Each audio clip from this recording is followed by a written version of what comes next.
Hey, this is Eric from One Rig Design. I'm going to quickly show you how to install your one rig rack on a Polaris 137 or 144 inch track sled. When you open your rack, you'll find the rack either black or bare brushed aluminum, and then you'll receive contents with your hardware. The hardware is going to be 4 1/4-20 socket head screws, 4 1/4-20 T-nuts, 4 nylon spacers, 4 rubber washers, and 4 1/4-inch stainless washers. And all you're going to need for this install is a 5/32 Allen wrench or a hex drive bit. So the first thing you're going to want to do when you go to install is you're going to want to think about how you're going to use the rack, because a couple of different factors. It's going to affect where you would put your installation, where you put the bolts when you install it. For example, on this 146 switchback assault, here I have it set up with link brackets on the front, and then the Polaris lock and ride pins on this third location back on the rack. So your front, second, third, and fourth locations with these square cutouts.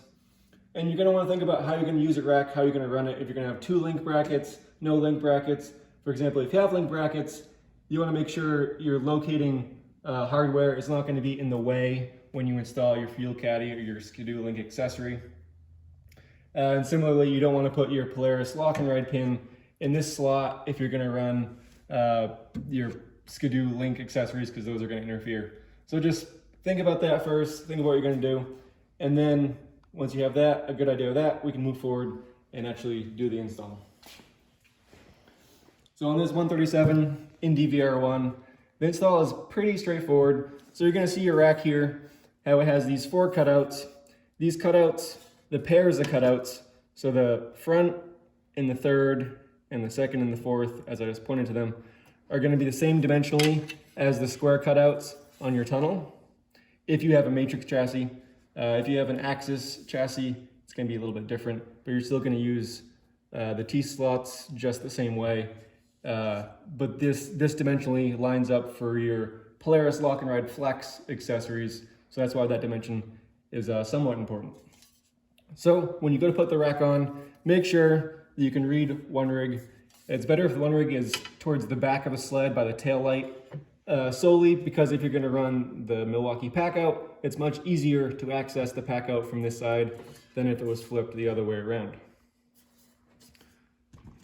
So you're going to take your 4 T-nuts, you're going to drop them right in the track, and you're going to kind of get them roughly in the spot they need to be, and you can move them precisely once you get the rack on here. And then on 137, there's really only one layout you can do. I'm just putting it on for now for illustration, but you're going to line up these square slots with the rack, with the square slot in your tunnel, because that's how it fits. On the 146, there's a bit more wiggle room, so you can still line up the square slots, but you could do the forward slots or the back slots and have your rack towards the rear of this tunnel or the front of the tunnel. You can play with that a little bit and see which way you like it better. So the hardware stack up, once you have those T-nuts in there, is going to be the rubber washer and the nylon spacer. Rubber washer faces the tunnel to protect your tunnel. And you're going to lay each of those out. Again, you're going to get this kind of close.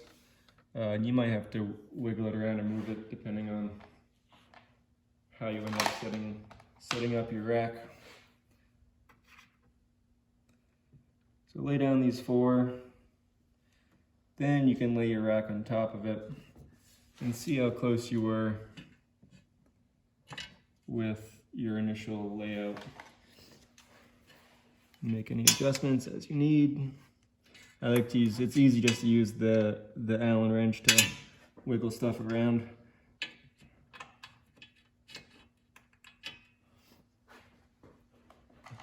Looks like those are all pretty close. Alright, once you have those in, the next step in the hardware stack up is going to be your 1/4-inch stainless washer and your bolt. Put it right through the hole. Take your 5/32 Allen, snug snug that up. And repeat for each one.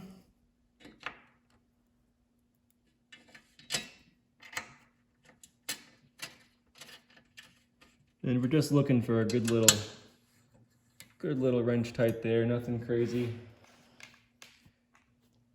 And it's a good idea just to throw some Loctite on these as well. It's certainly not going to hurt anything, it's only going to help.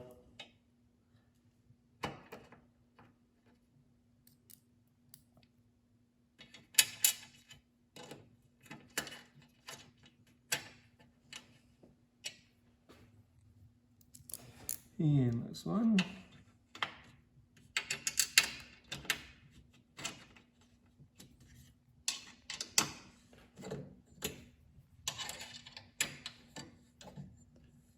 Snug it all up. Give it a good little wiggle. It's on there. And easy as that. 4 bolts, quick and easy install.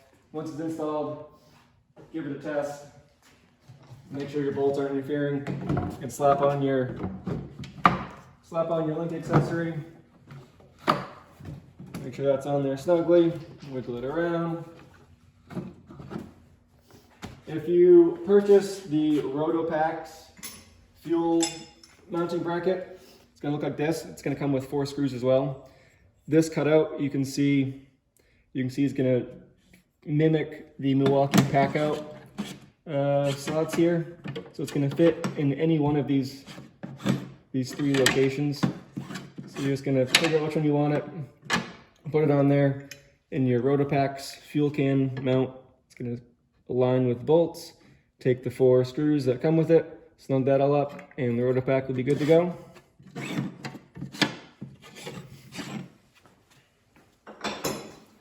And you'll put in your Polaris lock and ride pins. If you line them with the square slots in your tunnel, that's going to be your benchmark location for those pins. So it'll snap right on, just like factory.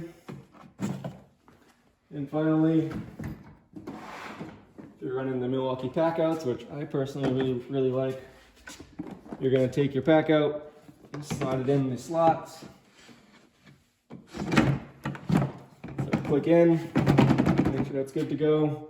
And that's why you want to put that one rig to the back of the tunnel, because you can easily get in there, grab your pack out latch and pull it out.